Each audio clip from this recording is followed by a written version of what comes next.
ರಂದು ತಾಳಿಕೋಟೆಯಲ್ಲಿ ರೈತರ ಬೃಹತ್ ಪ್ರತಿಭಟನೆ. ಬೂದಿಹಾಳ ಪೀರಾಪುರ ಯತ ನೀರಾವರಿ ಯೋಜನೆ ಪೂರ್ಣಗೊಳಿಸಲು ಆಗ್ರಹ. ನಮಸ್ಕಾರ, ನನ್ನ ಮಾಧವಿ ಲಾಖೆ. ಎಂಟಿವಿ ವೀಕ್ಷಕರಿಗೆ ಸ್ವಾಗತ. ರೈತರ ಸಮಸ್ಯೆಗಳ ಪರಿಹಾರಕ್ಕೆ ಒತ್ತಾಯಿಸಿ ನಾಳೆ ತಾಳಿಕೋಟೆಯಲ್ಲಿ ಬೃಹತ್ ಪ್ರತಿಭಟನಾ ಮೆರವಣಿಗೆ. ಬೂದಿಹಾಳ ಪೀರಾಪುರ ಯತ ನೀರಾವರಿ ಯೋಜನೆಯನ್ನು ಶೀಘ್ರ ಪೂರ್ಣಗೊಳಿಸಿ ಈ ಭಾಗದ ರೈತರ ವಿವಿಧ ಸಮಸ್ಯೆಗಳಿಗೆ ಶಾಶ್ವತ ಪರಿಹಾರ ಕಲ್ಪಿಸುವಂತೆ ಆಗ್ರಹಿಸಿ ಕರ್ನಾಟಕ ರಾಜ್ಯ ರೈತ ಸಂಘ ಹಾಗೂ ಹಸಿರು ಸೇನೆ ವಾಸುದೇವ ಮೀಟಿ ಬಣ್ಣ ನೇತೃತ್ವದಲ್ಲಿ ಜುಲೈ 16ರಂದು ತಾಳಿಕೋಟೆ ಪಟ್ಟಣದಲ್ಲಿ ಬೃಹತ್ ಪ್ರತಿಭಟನಾ ಮೆರವಣಿಗೆ ಹಮ್ಮಿಕೊಳ್ಳಲಾಗಿದೆ. ಈ ಯೋಜನೆ ಈ ಭಾಗದ ನೀರಾವರಿ ಅಭಿವೃದ್ಧಿಗೆ ಪ್ರಮುಖವಾಗಿದ್ದು, ಅದರ ಪೂರ್ಣಗೊಳಿಸುವಿಕೆ ಕುರಿತು ರೈತರು ದೀರ್ಘಕಾಲದಿಂದ ಒತ್ತಾಯಿಸುತ್ತಿದ್ದಾರೆ. ಪತ್ರಿಕಾಗೋಷ್ಠಿಯಲ್ಲಿ ಮಾತನಾಡಿದ ಕರ್ನಾಟಕ ರಾಜ್ಯ ರೈತ ಸಂಘದ ಯಾದಗಿರಿ ಜಿಲ್ಲಾ ಅಧ್ಯಕ್ಷ ಮಲ್ಲನಗೌಡ ಹಂಗರಗಿ, ರೈತ ಮುಖಂಡರಾದ ಸಂಗನಗೌಡ ಹೆಗರೆಡ್ಡಿ ಹಾಗೂ ಬಸವನಗೌಡ ಪಾಟೀಲ್ ಅವರು ಈ ಹೋರಾಟ ಜಾತ್ಯತೀತ ಹಾಗೂ ಪಕ್ಷಾತೀತವಾಗಿದ್ದು ಸಂಪೂರ್ಣವಾಗಿ ರೈತರ ಹಿತಾಸಕ್ತಿಗಾಗಿ ನಡೆಸಲಾಗುತ್ತಿದೆ. ಆದ್ದರಿಂದ ಎಲ್ಲಾ ರೈತರು, ಸಾರ್ವಜನಿಕರು ಹಾಗೂ ವಿವಿಧ ಸಂಘ ಸಂಸ್ಥೆಗಳ ಪದಾಧಿಕಾರಿಗಳು ಹೆಚ್ಚಿನ ಸಂಖ್ಯೆಯಲ್ಲಿ ಭಾಗವಹಿಸಿ ಪ್ರತಿಭಟನೆಯನ್ನು ಯಶಸ್ವಿಗೊಳಿಸಬೇಕು ಎಂದು ಮನವಿ ಮಾಡಿದರು. ಪತ್ರಿಕಾಗೋಷ್ಠಿಯಲ್ಲಿ ತಾಲೂಕಾ ಅಧ್ಯಕ್ಷ ರಾಜಗೌಡ ಅನಂತರೆಡ್ಡಿ, ರಾಜ್ಯ ಸಂಚಾಲಕ ಮುತ್ತುಗೌಡ ಪರಸನಹಳ್ಳಿ, ರಾಜ್ಯ ಕಾರ್ಯದರ್ಶಿ ಗುರುನಾಥ್ ಹದನೂರ್, ಜಿಲ್ಲಾ ಉಪಾಧ್ಯಕ್ಷ ಬಸವನಗೌಡ ಮಲ್ಲಿಪಾಟೀಲ್, ರೈತ ಮುಖಂಡರಾದ ಎಂಎಂ ಪೊಲೀಸ್ ಪಾಟೀಲ್, ರಾಜುಗೌಡ ಕೋಳೂರ್, ಮಡಿವಾಳಪ್ಪ ಗೌಡ ಬಿರಾದಾರ್, ರಾಜುಗೌಡ ಗುಂಡಕ್ನಾಳ್, ಪಂಚಯ್ಯಸ್ವಾಮಿ ಹಿರೇಮಠ್, ಗಜದಂಡಯ್ಯ ಹಿರೇಮಠ್, ಪ್ರಭುಗೌಡ ನಾಡಗೌಡ, ರಾಜಗೌಡ ಅನಂತರೆಡ್ಡಿ ಸೇರಿದಂತೆ ಹಲವರು ಉಪಸ್ಥಿತರಿದ್ದರು. ವರದಿ ಶ್ರೀಶೈಲ್ ಸಜ್ಜನ, ಎಂಟಿವಿ ನ್ಯೂಸ್ ಕನ್ನಡ. ನಿರಂತರ ಸುದ್ದಿ ಹಾಗೂ ಜಾಹೀರಾತುಗಳಿಗಾಗಿ ಸಂಪರ್ಕಿಸಿ 7259218640. ಧನ್ಯವಾದಗಳು.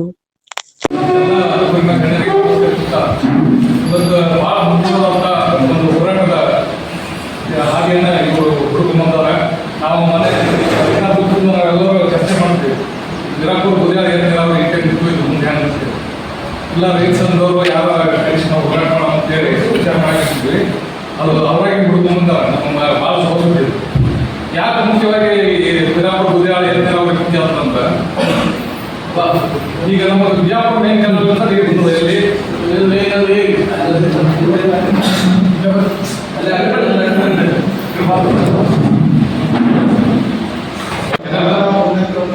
ಅದು ಆ ಕೆನಲ್ ನಡೆದು ಇವತ್ತಿಗೆ ಸುಮಾರು 15 ವರ್ಷ ಅಂದ್ರೆ ಇವತ್ತು ಕಂಪ್ಲೀಟ್ ಇಲ್ಲ.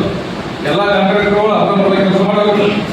ಯಾವ FICನೂ ಕಂಪ್ಲೀಟ್ ಇಲ್ಲ, ಇವು ಕಂಪ್ಲೀಟ್ ಇಲ್ಲ, ಲ್ಯಾಂಡ್ ಕಂಪ್ಲೀಟ್ ಇಲ್ಲ. ಅದಕ್ಕೆ ನಾವು ಈಗ ಈ ಎರಡು ಸೇರ್ಸೋಣ. ಈ ಭಾಗದ ಜನರು ನಾವೆಲ್ಲ ಸಂಬಂಧಿ ರೈತರು ಮುಖ್ಯವಾಗಿ ಪಕ್ಷಾತೀತವಾಗಿ ಆ ಪಕ್ಷ ಈ ಪಕ್ಷ ಅನ್ನೋದು ಇಲ್ಲೇ ಇಲ್ಲ. ಪಕ್ಷಾತೀತವಾಗಿ ಎಲ್ಲರೂ ಬಹಳ ಕಠಿಣವಾದಂಥ ಹೋರಾಟ ಮಾಡಿದ್ರೆ ಅವ್ರು ಏನಾದ್ರು ಮಾಡೋದು ನಮ್ಮ ಕೆಲಸ ಮಾಡ್ತಾರೆ, ಎಲ್ಲರೂ ನಮ್ಮ ಕೆಲಸ ಮಾಡಲ್ಲ.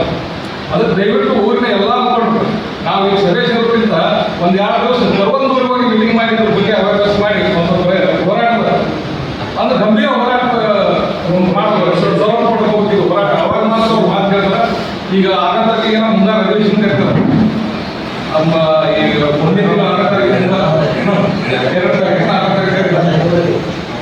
ಆಲ್ಮೋಸ್ಟ್ ಅಲ್ಲ ನಮ್ಮ ಜಿಲ್ಲೆಯ ಎಲ್ಲ ಶಾಸಕರಿಗೆ ಭೇಟಿಯಾಗಿ ಮನವಿ ಕೊಟ್ಟು ನೀವು ಈ ಅಧಿವೇಶನ ಒಳಗೆ ಬಗ್ಗೆ ಧ್ವನಿ ಅಂತ ಹೇಳಿ ನಾವೆಲ್ಲರೂ ಮನೆ ಮಾಡೋಣ ಅಂತ ಹೇಳಿ ನಾನು ಮಾಡ್ತೀನಿ.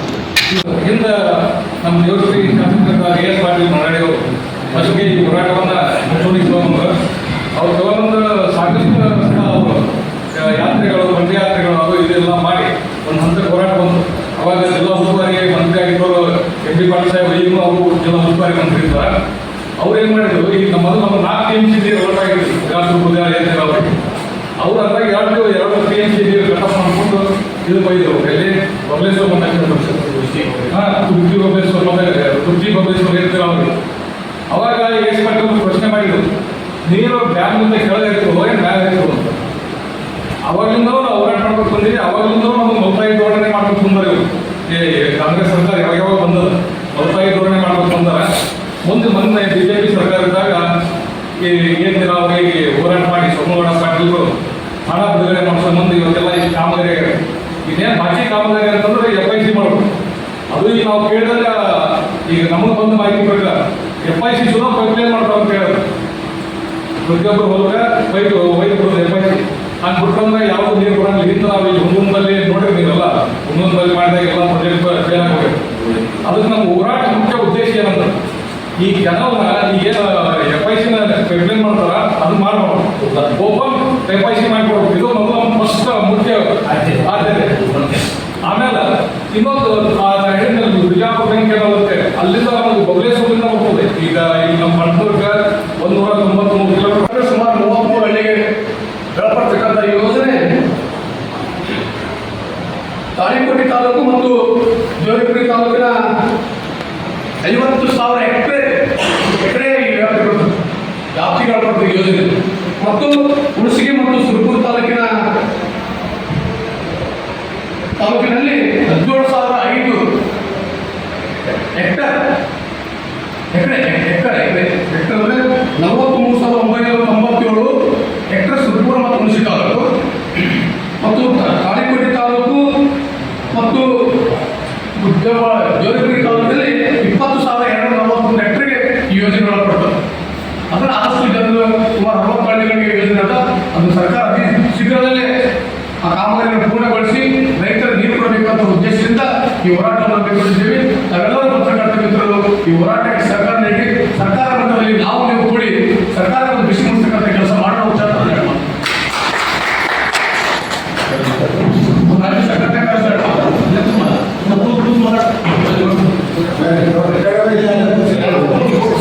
ನೀರಿಲ್ಲ, ಮಳೆ ಇಲ್ಲ, ರೈತರು ಹತ್ತಿ ಬೀಜ ತೊಗರಿ ಎಲ್ಲ ಭೂಮಿಯಲ್ಲಿ ಹಾಕಿದ್ದಾರೆ. ಅದಕ್ಕೆ ಬರಗಾಲ ಜಿಲ್ಲೆ ಘೋಷಣೆ ಮಾಡಿ ಸುಮಾರು ಎಕರೆಗೆ 30,000 ರೂಪಾಯಿ ಪರಿಹಾರ ಘೋಷಣೆ ಮಾಡ್ತಕ್ಕಂಥ ಕೆಲಸ ಸರ್ಕಾರ ಮಾಡಬೇಕಾಗಿದೆ. ಮತ್ತು ತಾಳಿಕೋಟೆ ಪಟ್ಟಣದಲ್ಲಿ ಪ್ರಜಾಸೌಧ ಅಂತಕ್ಕಂಥದ್ದು ನಿರ್ಮಾಣ ಆಗಿದೆ. ಇಷ್ಟು ಹೇಳಕ್ಕೆ ಒಂದು ಅಸಹ್ಯಸಾಗುತ್ತೆ. ಇಡೀ ಜಿಲ್ಲೆಯಲ್ಲಿ ತುಂಬ ರಾಜ್ಯದ ಎಲ್ಲ ಜಿಲ್ಲೆಗಳು ಪ್ರಜಾಸೌಧ ಅಂದ್ರೆ ತಾಳಿಕೋಟೆ ಪಟ್ಟಣದಲ್ಲಿ ಪ್ರಜಾಸೌಧ ಆಗಿಲ್ಲ. ತಹಸೀಲ್ ಆಫೀಸ್ ನೋಡಿದ್ರೆ ಅದನ್ನು ಯಾರೋ ರೈತರು ಹೋಗ್ಬೇಕಾದ್ರೆ ಯಾವ ಪರಿಸ್ಥಿತಿ ತಮಗೆಲ್ಲ ಮಾಧ್ಯಮ ಮಿತ್ರರಿಗೆ ಅಲ್ಲಿ ಹೋಗ್ಲಿಕ್ಕೆ ಅಸಹ್ಯ. ಅದಕ್ಕೆ ಅತಿ ಶೀಘ್ರದಲ್ಲೇ ಯಾರ ಅವ್ರೇನು ಮಾಡ್ತಾರೋ ಇವರೇನು ಮಾಡ್ತಾರೋ ನಿಮ್ಮ ವೈಯಕ್ತಿಕ ಜಿದ್ದಾಜಿದ್ದಿಗಳನ್ನು ಬಿಟ್ಟು ರೈತರಿಗೆ ಸಮೀಪ ಆಗಿ ಇಲ್ಲಿ ಅನುಕೂಲ ಆಗ್ತದೆ. ಅನುಕೂಲ ನಮ್ಮ ರೈತರು 40 ಕಿಲೋಮೀಟರ್ 20 ಕಿಲೋಮೀಟರ್ ಮಾಡಿಕೊಟ್ರೆ ನಮಗೆ ಕಾರುಗಳು ಜೀಪು ಇರೋದಿಲ್ಲ. ನಮ್ಮ ರೈತರು ಹಳ್ಳಿ ರೈತರು ಬಸ್ಸಿಗೆ ಬರ್ತಾರೆ, ಪಾಣಿ ತೊಗೊಳಕ್ಕೆ ಹೋಗ, ತಹಸೀಲ್ದಾರ್ ಭೇಟಿ ಹೋಗ, ವಿಲೇಜ್ ಅಪಾರ್ಟ್ಮೆಂಟ್ ಭೇಟಿ ಹೋಗ, 70 ಕಿಲೋಮೀಟರ್ ಹೋಗೋಕ್ಕಾಗಲ್ಲ. ಪಟ್ಟಣ ಸಮೀಪ, ಆದಷ್ಟು ಪಟ್ಟಣ ಸಮೀಪ ತಾಳಿಕೋಟೆ ತಾಲೂಕು ಅನುಕೂಲ ಆಗಂಗ ಪ್ರಜಾಸೌಧ ನಿರ್ಮಾಣ ಮಾಡಬೇಕು ಅಂತಕ್ಕಂಥದ್ದನ್ನ ಈ ಭಾಗದ ಜನಪ್ರತಿನಿಧಿಗಳಿಗೆ ಒತ್ತಾಯ ಮಾಡಬೇಕಾಗ್ತದೆ. ಈ ಮತ್ತು ಪತ್ರಕರ್ತರ ಉದ್ದೇಶಿಸಿ ನಮ್ಮ ರೈತ ಮುಖಂಡರನ್ನ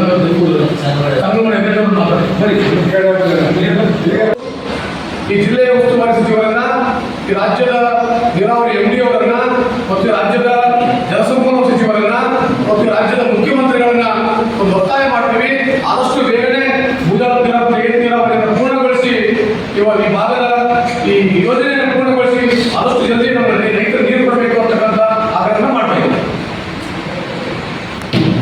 ಪಾಟೀಲ್ ರಾಜ್ಯ ರೈತ ಸಂಘ ಅಸೋಸಿಯೇಷನ್ಯ ಸಂಘಟನಾ ಕಾರ್ಯದರ್ಶಿಯಾಗಿ ಇವತ್ತು ನಾನು ಈ ಪೂರ್ವಭಾವಿ ಸಭೆಗೆ ಒಂದು ಪತ್ರಿಕಾಗೋಷ್ಠಿಯನ್ನು ಉದ್ದೇಶಿಸಿ ಮಾತನಾಡೋದೇನಂತಂದ್ರೆ, ಇವತ್ತು ಪಿರಾಪುರ ನೀರಾವರಿ ಯೋಜನೆ ಸುಮಾರು 917 ಕೋಟಿ ಅಂದಾಜು ವೆಚ್ಚದಲ್ಲಿ ಅದನ್ನು ಪ್ರಾರಂಭ ಮಾಡಿ ಸುಮಾರು 20,000 ಹೆಕ್ಟೇರ್ 20,243 ಹೆಕ್ಟೇರ್ ಅಂತಂದ್ರೆ ಸುಮಾರು 50,000 ಎಕರೆ ಭೂಪ್ರದೇಶ. ಅದರಲ್ಲಿ ಮೇಜರ್ ಬರೋದು ಅಂತಂದ್ರೆ ತಾಳಿಕೋಟೆ, ಆಮೇಲೆ ಸಿಂದಗಿ ಕೆಲವು ಭಾಗ, ಆಮೇಲೆ ಶಾಪುರ ಕೆಲವು ಭಾಗ, ಅಂದರೆ ಯಾದಗಿರಿ ಜಿಲ್ಲೆ ಕೆಲವು ಭಾಗಗಳನ್ನು ನೀರಾವರಿ ಕ್ಷೇತ್ರಕ್ಕೆ ಒಳಪಡಿಸುವ ಒಂದು ಉದ್ದೇಶದಿಂದ ಅದನ್ನು ಏನಪ್ಪ ಅಂತಂದ್ರೆ ನಾಗಬೇನಾಳದಲ್ಲಿ ಅಲ್ಲಿಂದ ನೀರನ್ನು ರೇಸ್ ಮಾಡಿ ಇಲ್ಲಿ ಅದನ್ನ ಪಿರಾಪುರ ಅಲ್ಲಿಂದ ಲಿಫ್ಟಿಗೇಷನ್ ಸ್ಟಾರ್ಟ್ ಆಗ್ತದೆ.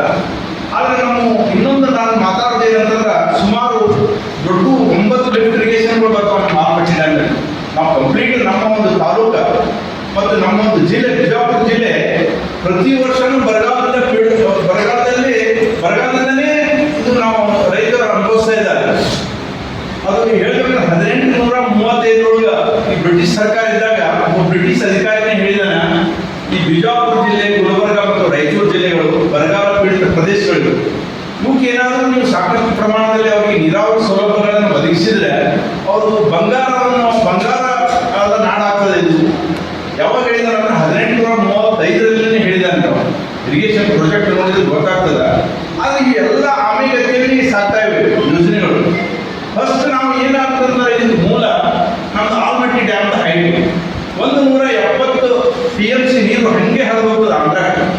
ಏನಾದರೂ ಆಂಧ್ರದವ್ರು ಏನಾದರೂ ಈ ನೀರಾವರಿ ಸೌಲಭ್ಯ ಪಡೆದವರು ಅಂದ್ರೆ ಆಂಧ್ರ ಪ್ರದೇಶದವರು ಅಂತ ಹೇಳ್ತೀವಿ. ಆಂಧ್ರ ಪ್ರದೇಶದವರು, ತಮಿಳುನಾಡವರು, ಅಲ್ಲಿ ನಮ್ಮ ಇಲ್ಲೇ ತುಂಬ ಇದ್ರದ್ದು ನಾವು ವಿಶ್ವೇಶ್ವರಯ್ಯ ಅಣೆಕಟ್ಟು ಕಟ್ಟಿದಾಗ ಅದು ಎಷ್ಟಿದೆ, 80 TMC ಇದೆ. ನಮ್ಮದು 300 TMC. 300 TMC. ಈಗ ನಾವು ಏನಾದರೂ 300 TMC ನೀರು ಸಂಗ್ರಹ ಮಾಡಿದ್ರೆ ಈ ಸಮಸ್ಯೆನೇ ಬರ್ತಿದ್ದಿಲ್ಲ. ಇಲ್ಲೇ ನಮ್ಮಲ್ಲೇ ಒಂದು ನಾಗರಬಾಟಲ್ ಇರಿಗೇಷನ್ ನಾವು ಬಂದಾಗಲಿಂದ ನಾವು ರಿಟೈರ್ಡ್ ಅಧಿಕಾರಿಯಾಗಿ ನಾವು ಸಾಕಷ್ಟು ಇರಿಗೇಷನ್ ಪ್ರಾಜೆಕ್ಟ್ಗಳನ್ನ ದೇವದುರ್ಗದಲ್ಲಿ ಮಾಡಬಂದ್ವಿ. ದೇವದುರ್ಗ ತಾಲೂಕು ಹೆಂಗಿದ್ದಪ್ಪ ಅಂದ್ರೆ ಇಡೀ ಜಗತ್ತಿನೊಳಗೆ ಹಿಂದುಳಿದ ತಾಲೂಕು ಇದ್ದದು. ಇವತ್ತು 100% ಇರಿಗೇಷನ್ ನಾವು ಇಂಜಿನಿಯರ್ಗಳು ಮಾಡಿ ಬಂದಾಗ ನಾನು ಇವತ್ತು ಸುಮ್ಮನೆ ಕುಂದಿರಬಾರ್ದು. ನಮ್ಮ ಜನಗಳಿಗೆ ಅನ್ಯಾಯ ಆಗಿದೆ, ನಮ್ಮ ಬಿಜಾಪುರ ಜಿಲ್ಲೆಗೆ ಅನ್ಯಾಯ ಆಗಿದೆ.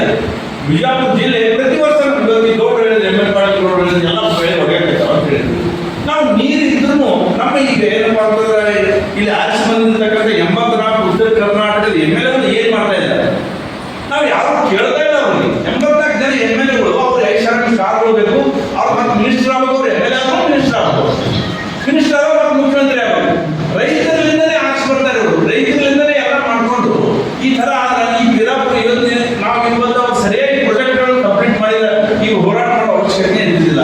ಪ್ರತಿಯೊಂದು ಹೋರಾಟ ಮಾಡೋದು ಅಂದ್ರೆ ಹೆಂಗೆ, ನನ್ನ ನಾಗರಬಾಟಲ್ ಇರಿಗೇಷನ್ ಫಸ್ಟ್ ನಾನು ಹೋದೆ ಯಾವಾಗ 2022 ಹೋಗಿ ಅಲ್ಲಿ ಹೋದೆ, ಒಳಗಡೆ ಹೋಗಿ ಟರ್ಬೈನ್ಸ್ ನೋಡಿದೆ. 40 ಕೋಟಿ ಟರ್ಬೈನ್ಸ್ ಹೇಳಿದ್ರು.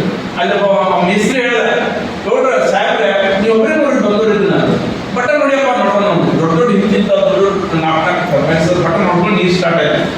ಯಾವ ಟೈಮಿಗೆ ಅದು ಆರ್ಸ್ಟ್ರಾಂಗ್ ಅದು ರೇಸಿಂಗ್ ಮೇನ್, ಅಲ್ಲೆಲ್ಲ ಬಂಗಾರ ಬಂಗಾರ ರೇಸಿಂಗ್ ಮೇನ್ ಬೆಳೆದಿದೆ. ರೇಸಿಂಗ್ 2 ತಾಸು ನೀರು ಹೋಗ್ತೀರಿ ಅಲ್ಲಿ.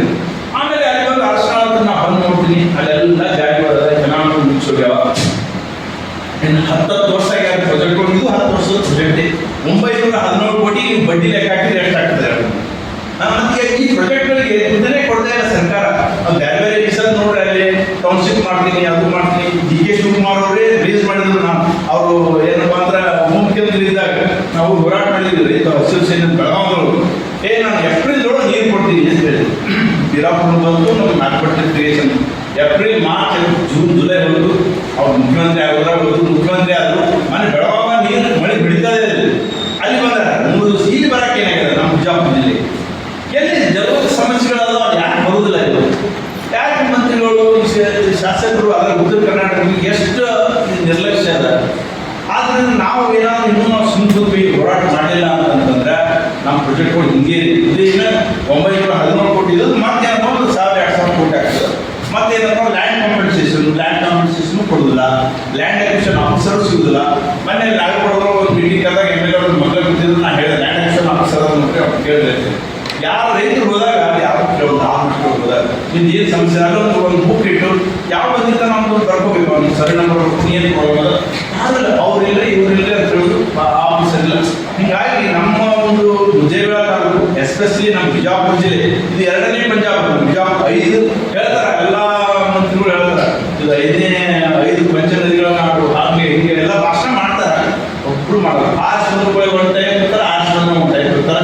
ನಮ್ಮ ಒಂದು ಏನಪ್ಪ ರೈತರ ಪಾಠ ಹಿಂಗಾಗಿದೆ. ಆದ್ರಿಂದ ಈ ಬಿರಾಪುರ ಯೋಜನೆ ಬಗ್ಗೆ ಅದು FISಗಳಿಲ್ಲ. FISಗಳು ಸುಮಾರು 100 ಕೋಟಿ FISಗಳನ್ನು ಮಾಡಬೇಕು. FISಗಳ